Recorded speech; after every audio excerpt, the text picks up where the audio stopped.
क्या यूलिप के अंदर चार्जेस रिफंडेबल है? ये क्वेश्चन भी बहुत बार आता है, क्या यूलिप के अंदर चार्जेस रिफंडेबल है क्या नहीं। बट बहुत से कंपनी ये बता रही है कि हम लोग आपके चार्जेस रिफंड करेंगे। तो मैं आपको क्लियरिटी दे देता हूँ कि सबसे पहले premium allocation charges, policy admin charges,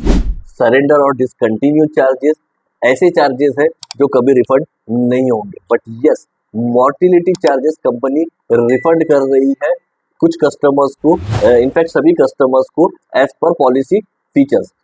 दूसरी चीज, लेकिन एक खास बात है, बहुत सी कंपनी यूलिप के अंदर आपको लॉयल्टी एडिशन दे रही है जो आपके फंड वैल्यू में ऐड होते हैं, और फंड बूस्टर्स भी कुछ कंपनी प्रोवाइड कर रही है जो आपके फंड में ही ऐड होता है, जिसके कारण आपके जो प्रीमियम एलोकेशन चार्जेस है या फिर पॉलिसी एडमिन चार्जेस है या मिसलेनियस जो भी व्हाट्सएवर चार्जेस है, वो सब के सब ऐसा लगता है कि वेव ऑफ हो गए, यानी पूरे के पूरे चार्जेस